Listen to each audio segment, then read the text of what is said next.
నుంచి 1,00,000 రూపాయల వరకు ఉన్న ప్రతి రైతుకు ఈరోజు రుణ విముక్తి జరుగుతుంది. రెండవ విడత 0 నుంచి 1,50,000 వరకు ఉన్న లక్షలాది మంది రైతులకు రెండవ విడత 100% రుణమాఫీ చేస్తాము. మూడవ విడత 0 నుంచి 2 లక్షల వరకు ఉన్న రైతులకు 100% రుణ విముక్తి చేస్తాము.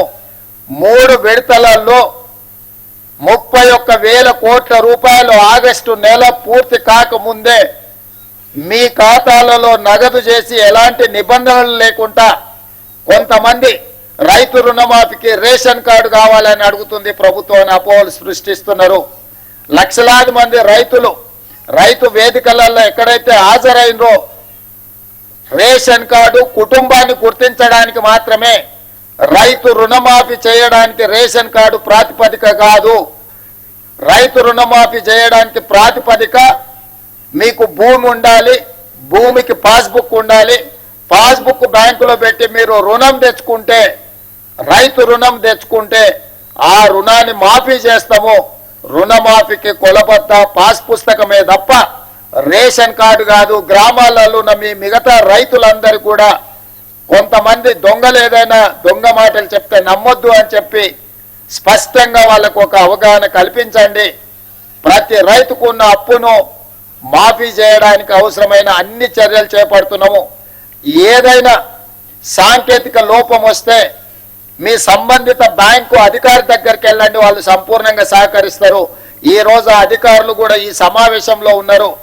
వాళ్ళందరికీ కూడా మేము విజ్ఞప్తి చేస్తున్నాము. విద్య పూర్తిగా రాని వాళ్ళు, సాంకేతిక నైపుణ్యం లేని రైతులు ఏదైనా చిన్న చిన్న తప్పిదాల వల్ల మీ కంప్యూటరీకరణలో ఏదైనా సమస్య వస్తే రైతులను కూర్చోబెట్టి ఆ రైతులకు ఒక అవగాహన కల్పించి ఆ రైతులకు రుణమాఫీ ఏ విధంగా పూర్తి చేయాలో వాళ్ళకు అవగాహన కల్పించండి అని చెప్పి మేము బ్యాంక్ అధికారులను విజ్ఞప్తి చేయడం జరిగింది. వాళ్ళు ఒప్పుకున్నారు. వాళ్ళకు కూడా మనస్ఫూర్తిగా కృతజ్ఞతలు. అదేవిధంగా మన వ్యవసాయ శాఖకు సంబంధించిన అధికారులు అందరు రైతులను సమన్వయం చేసుకొని వాళ్ళ రైతుల ఖాతాలను తెలుసుకొని పిఎస్సిఎస్లో వేసిన డిసిసిబి బ్యాంకులలో వేసిన డబ్బులు కూడా తిరిగి రైతుల ఖాతాలోకి చేరడానికి అవసరమైన అన్ని ఏర్పాట్లను చేయమని మా వ్యవసాయ శాఖ అధికారులు, మన వ్యవసాయ శాఖ మంత్రి ఆయనే స్వయంగా ఒక మంచి రైతు. ఆయన ఎప్పుడు సమయం వచ్చినా సందర్భం వచ్చినా వారు వ్యవసాయం చేస్తారు, వ్యవసాయం సమస్యలు తెలుసు. ఇక మా ఆర్థిక శాఖ మంత్రి బట్టి విక్రమార్క గారు మీకు తెలుసు, ఆదిలాబాద్ నుంచి ఖమ్మం వరకు వందలాది కిలోమీటర్లు పాదయాత్ర చేసి రైతులతో మమేకమై రైతుల సమస్యలను తెలుసుకొని వాటిని పరిష్కరించడానికి ఇవాళ ఆర్థిక మంత్రిగా వారికి ఉన్న అనుభవాన్ని అంతా ఉపయోగించి ఏ మాత్రం వనరుల ఇబ్బంది జరగకుండా ఈరోజు ముందుకు తీసుకెళ్తున్నాడు. వారికి ఆర్థిక మంత్రిగా బాధ్యత అప్పజెప్పినప్పుడు ఆయన గారు ఇచ్చిపోయిన అప్పు 7 లక్షల కోట్ల రూపాయలు. 7 లక్షల కోట్ల రూపాయలు ఆయన గారు అప్పు చేస్తే పెద్దలు బట్టి విక్రమార్క గారు ప్రతి నెల 7,000 కోట్ల రూపాయలు మిత్తి కడుతున్నాడు. అప్పు చేసిన అయ్యగారు మిత్తి కడుతున్నదో బట్టి విక్రమార్క గారు ప్రతి నెల తిన్నా తినకపోయినా ఉపాసం బండైనా పోయినసారి చేసిన అప్పులకు ఇప్పుడు మన బట్టి విక్రమార్క గారు ప్రతి నెల దాదాపుగా 7,000 కోట్ల రూపాయలు మిత్తి కడుతున్నాడు. తెలంగాణ రాష్ట్రం వచ్చినప్పుడు సంవత్సరానికి 12 నెలలకు కలిపి కడుతున్న మిత్తి అప్పు 6,500 కోట్లు. ఆనాడు సంవత్సరానికి కట్టే బ్యాంకు అప్పు ఇవాళ ప్రతి నెల కట్టాల్సిన పరిస్థితి వచ్చింది. ప్రతి నెల గతంలో ప్రభుత్వ అధికారులకు జీతాలు ఇవ్వాలన్న కష్టంగా ఉండే, ఎత్తుకొని జమ చేసి ఇచ్చే పరిస్థితి. అక్కడి నుంచి ప్రభుత్వ అధికారులకు పెన్షన్దారులకు ప్రతి నెల 1వ తారీఖు నాడు 5,000 కోట్ల రూపాయలు జీతభత్యాలకు ఈరోజు మనం కేటాయిస్తున్నాము, నిధులు విడుదల చేస్తున్నాం.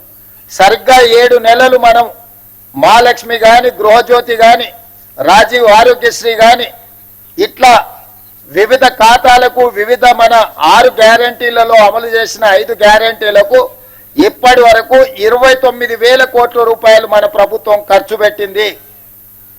అంటే ఇన్ని రకాలుగా ఇబ్బందులు వచ్చినా సంక్షేమ పథకాలకి ఇప్పటికీ 7 నెలల్లోనే 29,000 కోట్ల రూపాయలు ఖర్చు పెట్టి ప్రతి నెల పోయిన ప్రభుత్వం చేసిన అప్పుకు దాదాపుగా 7,000 కోట్ల రూపాయలు మిత్తి కట్టుకుంటా ఇప్పుడు రైతులను ఆదుకోవాలి, రైతులకు ఇచ్చిన మాట నిలబెట్టుకోవాలి, మాట ఇస్తే మాట తప్పం మడమ తిప్పము, కాంగ్రెస్ పార్టీ ఏదైనా చెబితే 100% అమలు చేస్తుంది అని 2009లో మన్మోహన్ సింగ్ గారు ఏ విధంగా అయితే రుణమాఫీ చేసి చూపించిండో ఈనాడు దేశంలోనే ఆదర్శం. కొంతమంది ఎక్కడెక్కడి నుంచో వచ్చి ఒక ఆయన గుజరాత్ మోడల్ అంటాడు, ఇంకొక ఆయన ఇంకేదో మోడల్ అంటాడు.